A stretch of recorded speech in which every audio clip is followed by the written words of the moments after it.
धन हो तो सारे काम धनाधन हो जाते हैं, लेकिन किसी को मालूम नहीं पड़ना चाहिए कि मेरे पास में इतना धन है। रात में आके कोई गला काट दे तो, या फिर रास्ते में कोई पकड़ के लूट ले तो। आप लोग सोच रहे होंगे भाई प्रोग्राम शुरू होते ही प्रियदर्शनी को क्या हो गया, ये कैसी ओपनिंग। भाई थिएटर राजस्थान है तो ओपनिंग भी थिएट्रिकल होनी चाहिए ना। असल में अभी जो मैंने डायलॉग बोला वो मणि मधुकर साहब का बहुत ही चर्चित नाटक है दुलारी बाई। उसी नाटक का डायलॉग था जो अभी हाल ही में जवाहर कला केंद्र में मंचित हुआ था। और इस नाटक को निर्देशित जिन्होंने किया था, आज मैं आपको उन्हीं से रूबरू कराने जा रही हूँ थिएटर राजस्थान में। मैं बात कर रही हूँ जयपुर के जाने माने नाट्य निर्देशक साबिर खान साहब की। तो आइए मिलवाती हूँ उनसे।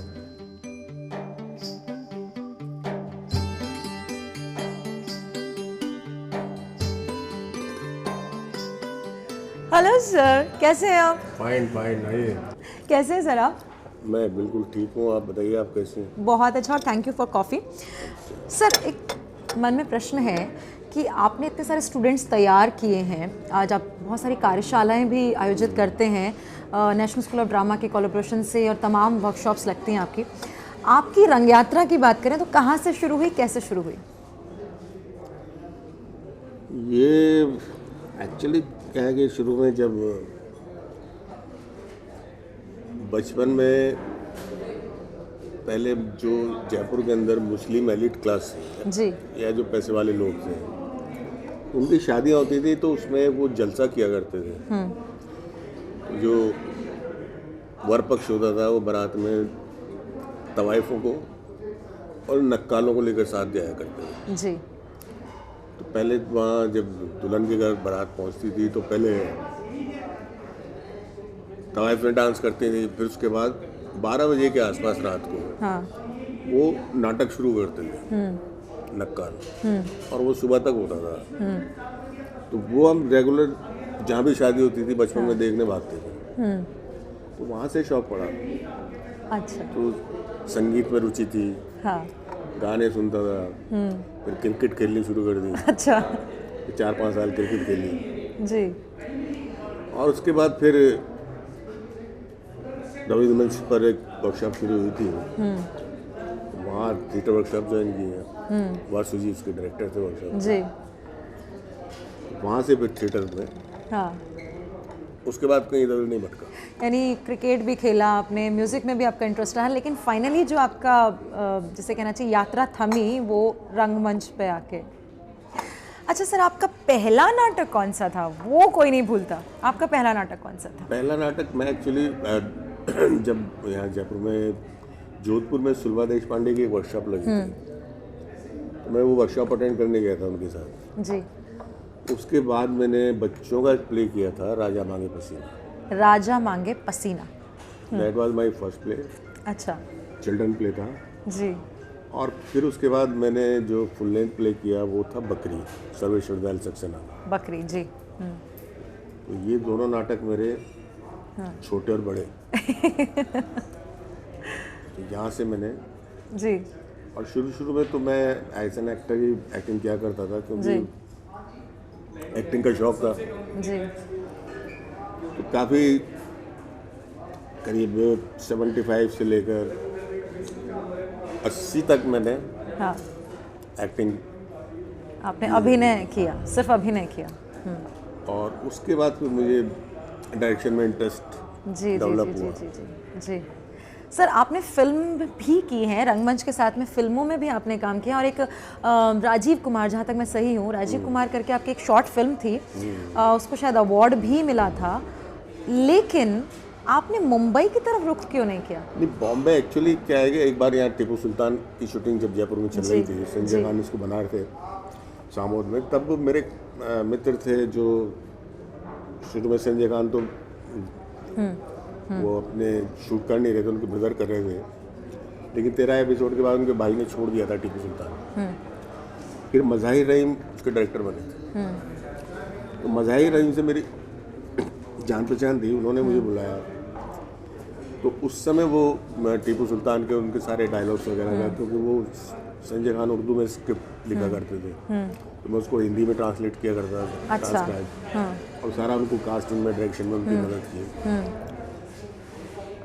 फिर उनके मज़ाहिर रहीम के बॉम्बे में जब भी कोई प्रोजेक्ट शुरू होता है तो मुझे फ़ोन करके बुलाते हैं और मैं उनके घर ही रहता और सारा उनका कास्टिंग का, स्क्रिप्टिंग का और काफ़ी जो जी सिनेमा संबंधित और काफ़ी फिल्म मेकिंग उन्होंने सिखाई क्योंकि वो FTI के पास आउट थे, शबाना आज़मी वगैरह के बैच में थे, तो उनके साथ काफ़ी सीरियल भी किए, फिल्म्स भी की। जी लेकिन बम्बई में मुझे एक्चुअली क्या है कि मेरा पूरा इंटरेस्ट थिएटर में था। रंगमंच में। हाँ, तो पैसा कमाने की ऐसी कोई ज़्यादा लालसा थी नहीं, ना कोई ग्लैमर का चस्का था, जी लेकिन जो क्रिएटिव काम में जो थिएटर के अंदर आनंद आता था जी और फिर वहाँ की बम्बई की जो भागम भाग की दौड़ है जी वो बड़ी मुझे भीड़ से परेशानी होती है। जी तो मैं वहाँ ना मेरा कभी ऑब्जेक्ट रहा कि मुझे जाके मुंबई में एज एन एक्टर स्ट्रगल करना है या एक्टिंग करनी है। जी थिएटर ही में था तो थिएटर ही में सारा फोकस रखा और डायरेक्शन की उसमें। जी अगर साबिर खान साहब आज रंगकर्मी नहीं होते, नाट्य निर्देशक नहीं होते, तो क्या होते? तो पता नहीं क्या होता। नहीं मतलब कुछ तो आपके शौक रहे, जैसे तमाम क्रिकेट भी रहा, म्यूजिक में भी आपने ट्राई किया, तो इसके अलावा जो होता है सेकेंडरी। क्रिकेट तो मैंने इसलिए छोड़ दिया था कि मुझे थोड़ी एस्थमेटिक प्रॉब्लम होने लगी थी, अच्छा तो इसलिए क्रिकेट मैंने छोड़ दिया था सब। जी लेकिन अगर मैं थिएटर में नहीं आता तो शायद म्यूजिक में चला जाता, म्यूजिक में जाते हैं। क्योंकि एक शुरू से पता नहीं क्या कि एक बंदी बंधाई जो जिंदगी होती है ना, उसमें मुझे कोफ्त होती है कि आपको जो भी काम करो उसको काम करने की पूरी सुविधा होनी चाहिए, फ्रीडम होनी चाहिए। जी तो वो रंगमंच कहीं में और नहीं था कि 10 से 5 नौकरी कर ली, हाँ शाम को घर आ गए, थैला लटका के सब्जी ले आए, चाय पी ली, सो गए। तो उस तरह की लाइफ में मुझे बहुत रुचि नहीं थी, यानी एक जो रूटीन वाली लाइफ होती है उससे हट के आप कुछ करना चाह रहे थे जिसमें कुछ क्रिएटिविटी हो, कुछ नयापन हो, हर दिन लगे कि हाँ कुछ नया किया, और वो था रंगमंच में, राइट? और ये एक्चुअली हर इंसान के अंदर ये इंस्टिंक्ट मौजूद होती है, जी करना चाहता है वो, जो कर सकता है उसके दायरे में होता है वो उसी में करता है। लेकिन वो समाज का सोशल दबाव में, प्रेशर में आदमी इतना रहता है कि फिर उसको सारे उसमें काम करने पड़ते हैं, जी तो वो दबाव मैंने नहीं झेला। और आप आ गए रंगमंच के क्षेत्र में बिना किसी दबाव के झेले और सीधा क्रिएटिविटी में।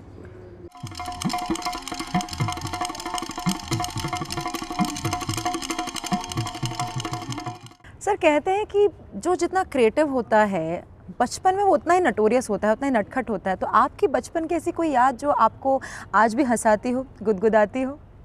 बचपन में तो हाँ, एक किस्सा में मुझे याद आता, तो अब मुझे उस किस्से को याद करके अब डर लगता है कई बार, कि मैं करीब 10-11 साल का होऊंगा शायद। तो क्या था, मैं अरबी पढ़ने जाता था, तो एक वो मौलवी साहब ने मुझे एक दिन पीटा।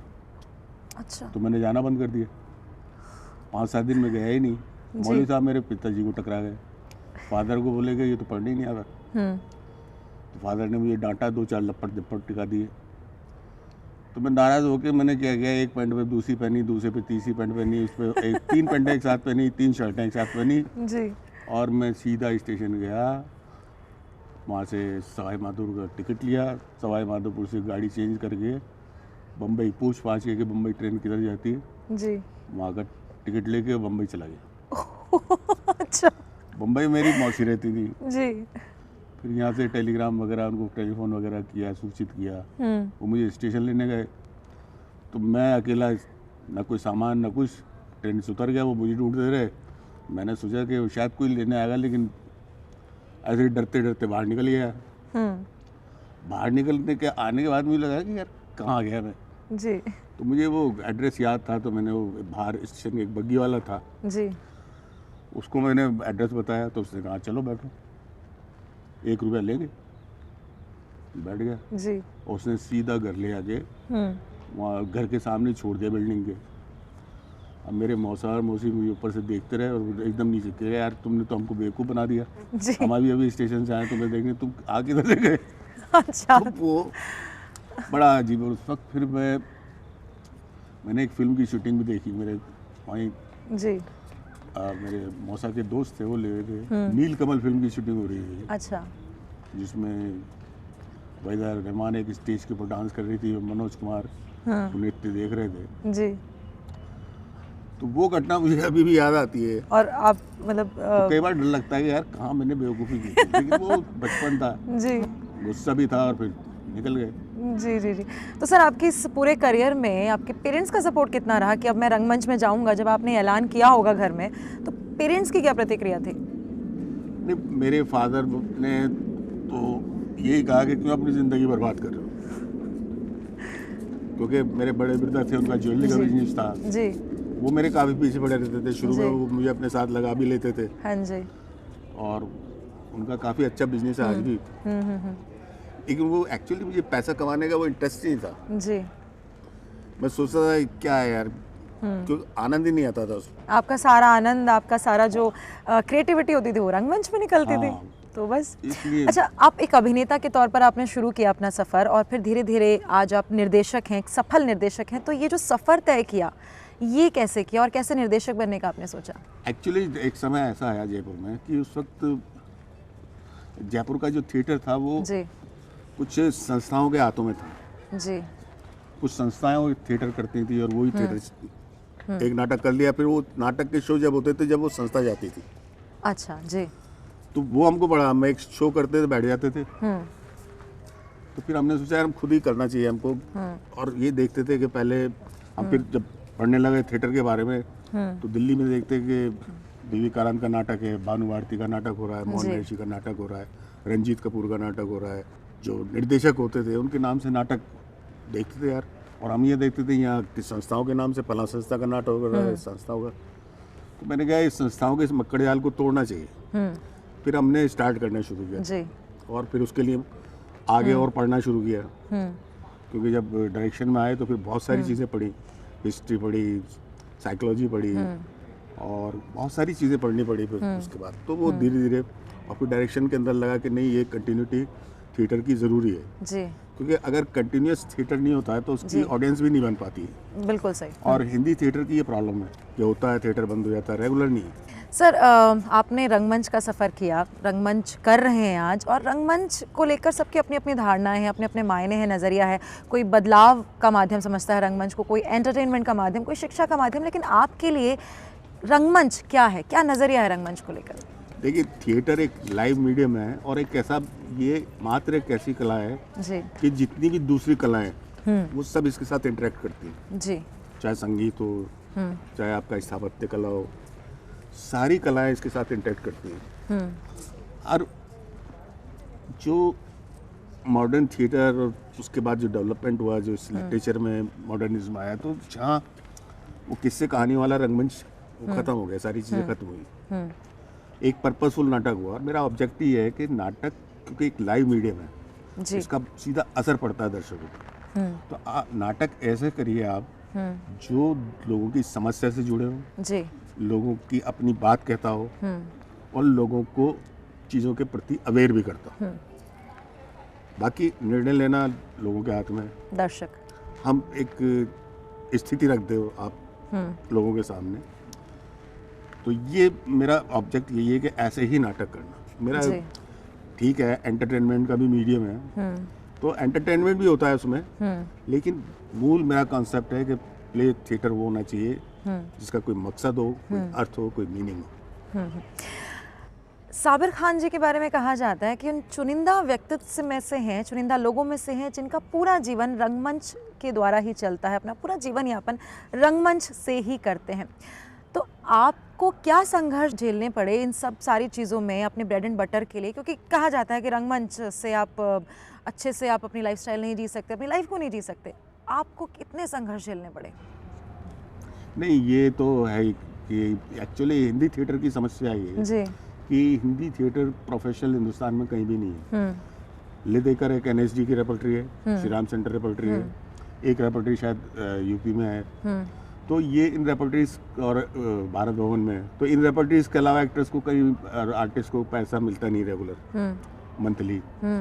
तो बाकी कहीं भी जो है वो नॉर्थ में हिंदी थिएटर प्रोफेशनल नहीं है, तो ये तो संघर्ष करना पड़ता है। मेरे साथ अच्छी ये बात है कि मेरे मतलब परिवार भी सपोर्टिव रहा और पत्नी का भी काफ़ी, उसने भी नौकरियां करी, उसने भी अपने काम करती रही साइमल्टेनियसली। जी जी जी।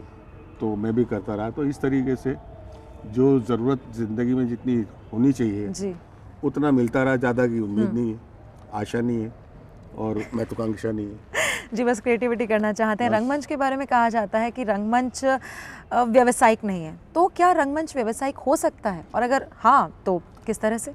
देखिए अभी समय लगेगा, और क्योंकि व्यावसायिक रंगमंच वहाँ आए जहाँ पारंपरिक रंगमंच जो है बड़ा सशक्त और रूप से होता रहा है। महाराष्ट्र हो, बंगाल हो।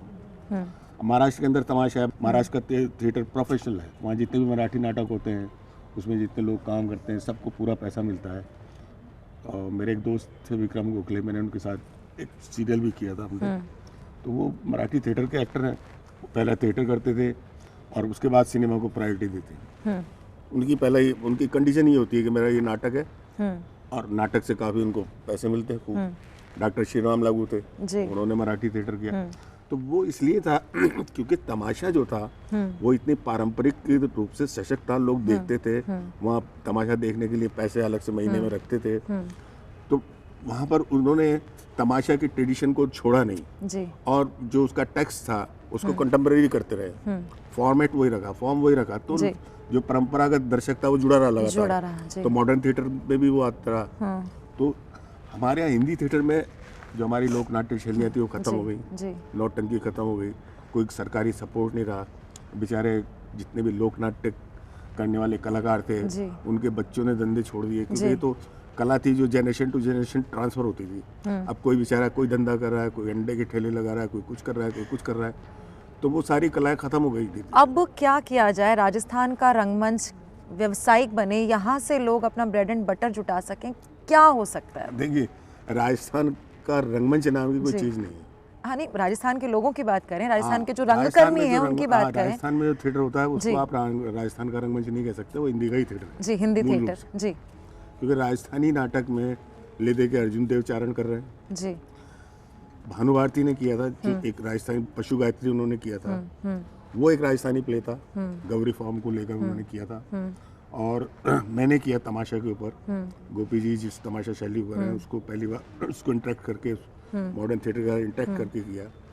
तो वो राजस्थानी दूधा है, वो है राजस्थानी थिएटर। उसमें पूरा राजस्थान का एलिमेंट्स है, राजस्थान की प्रॉब्लम्स हैं, लेकिन राजस्थान एज इट इज़ कोई नहीं है। जैसे महाराष्ट्र का तमाशा स्थापित है, जात्रा है, दूसरी स्टेट्स की जो लोक नाट्य शैलियों स्थापित है। राजस्थानी थिएटर ऐसा कुछ नहीं है, राजस्थान में हिंदी थिएटर ही है। अब यहाँ जब तक ये रेगुलर थिएटर नहीं होगा, लगातार नहीं होगा, अब नए लड़के आ रहे हैं, अच्छा काम कर रहे हैं, काफ़ी लड़के अच्छा भी काम कर रहे हैं, तो थोड़े थोड़े और सीख के अच्छे करेंगे। लेकिन समस्या ये होती है कि यहाँ आजकल लड़के जो नए थिएटर में आ रहे हैं, वो पहले हम लोग तो आए थे थिएटर करने के लिए, आज के लोग थिएटर में इसलिए आ रहे हैं कि उनको सिनेमा करना है। अब ये अंतर आ गया है। आपके दिल के करीब कोई ऐसा नाटक जो बहुत आपको अच्छा लगता है, और आपने इतने सारे नाटकों में अभिनय भी किया है, निर्देशक के तौर पर भी भूमिका निभाई है, कोई एक ऐसा नाटक जो आज भी आपके दिल के करीब? हाँ, मुझे ताम्रपत्र नाटक बहुत अच्छा लगता है। अच्छा, क्या खासियत?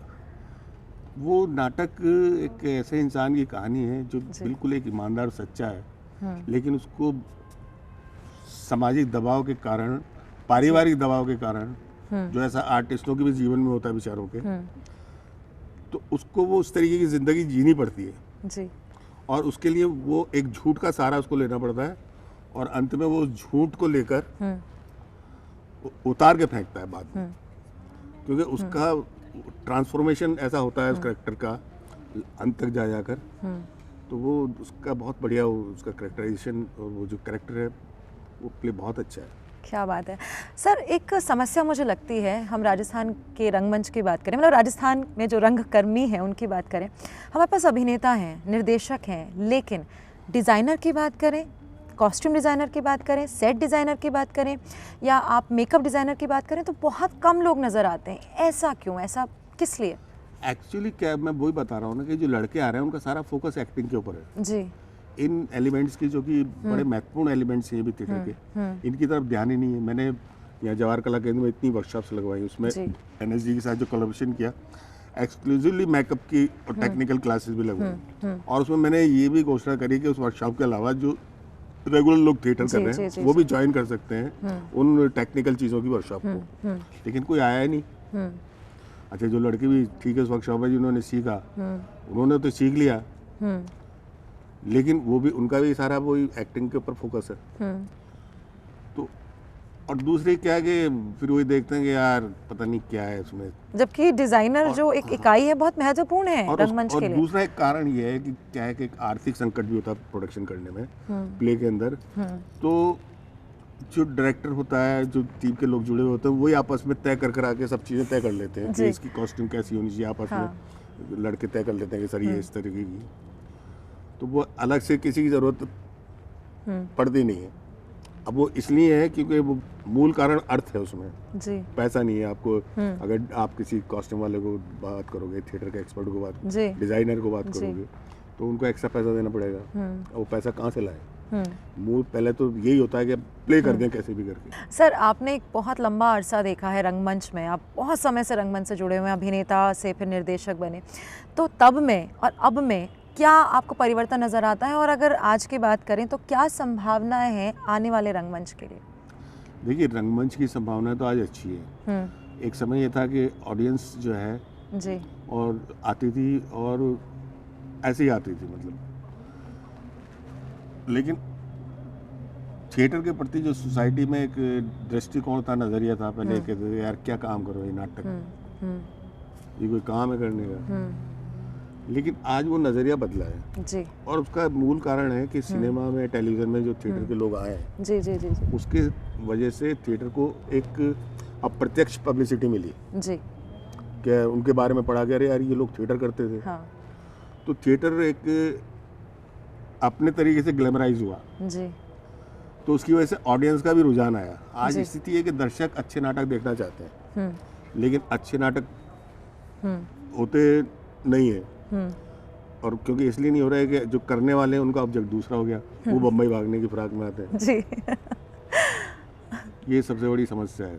तो संभावनाओं की बात करें तो क्या सोचते हैं, क्या आप आगे देखते हैं रंगमंच को, कहाँ देखते हैं? रंगमंच होगा, रेगुलर होता रहेगा। अब इसमें क्योंकि अब सरकार भी काफ़ी मदद करती है, सेंट्रल गवर्नमेंट भी है, राजस्थान गवर्नमेंट की भी स्कीम्स हैं, काफ़ी ग्रांट वगैरह भी दे रहे हैं खुले रूप से। तो अब ये उसका सही उपयोग करें और अच्छे नाटक करें तो नाटक तो खूब होंगे, ऐसी बात नहीं है, थिएटर खूब होगा।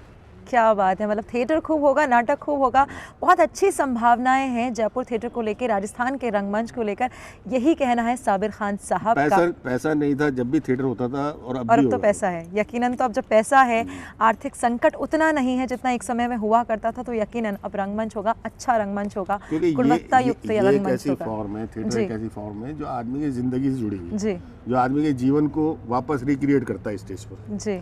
तो ये फॉर्म कभी ख़त्म, जब से शुरू हुई है तब से होती आ रही है, चाहे सिनेमा आया चाहे कुछ भी आया हो, लेकिन इसके ऊपर कोई असर नहीं पड़ा जी। बिल्कुल असर नहीं पड़ रहा है, ये फॉर्म होता रहेगा, क्रिएटिविटी होती रहेगी, क्योंकि रंगमंच एक ऐसा माध्यम है जहाँ पर आप अपनी क्रिएटिविटी निकाल सकते हैं, और थिएटर राजस्थान एक ऐसा माध्यम है जहाँ पर हम आपको रूबरू कराते हैं साबिर खान जैसे व्यक्तित्व से, दिखाते हैं कई खूबसूरत नाटक और करते हैं रंगमंच पर चर्चा परिचर्चा। ये जारी रहेगी थिएटर राजस्थान में। फिलहाल मुझे यानी प्रियदर्शनी को दीजिए यहीं पर इजाज़त। नमस्कार।